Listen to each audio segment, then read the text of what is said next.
सांगली जिल्ह्यात आतापर्यंत 7.25 लाख जणांकडे आयुष्मान कार्ड। सर्वसामान्य नागरिकांना अधिक चांगल्या वैद्यकीय सुविधा उपलब्ध व्हाव्यात या हेतूने केंद्र शासनाच्या वतीने आयुष्मान भारत प्रधानमंत्री जन आरोग्य योजना राबवली जात आहे। या योजनेअंतर्गत 1356 उपचारांकरिता 5 लाख रुपयांचे वैद्यकीय संरक्षण दिले जाते। या योजनेतून जिल्ह्यात आतापर्यंत 7,27,352 आयुष्मान कार्ड काढलेले आहेत, अशी माहिती जिल्हा शल्यचिकित्सक डॉक्टर विक्रमसिंह कदम यांनी दिलेली आहे। डॉक्टर कदम म्हणाले की योजनेचा लाभ घेण्यासाठी आयुष्मान कार्ड, आधार कार्ड ही कागदपत्रे आवश्यक आहेत।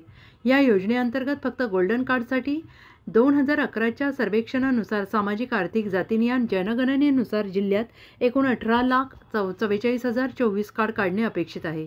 जिल्ह्यातील 1,331 अशा स्वयंसेविकांना लॉगिन आयडी दिलेले आहेत। तसेच आपले सरकार सेवा केंद्र यांच्या आतापर्यंत 1000 लॉगिन आयडी मिळालेले आहेत।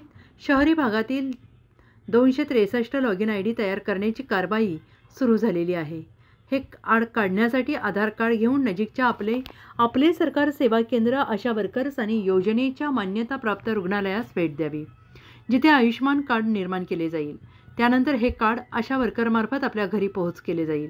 हे कार्ड मिळाल्यानंतर योजनेच्या मान्यताप्राप्त रुग्णालयात मोफत उपचार मिळणार आहेत। Bureau report, SBN Marathi, Sangli.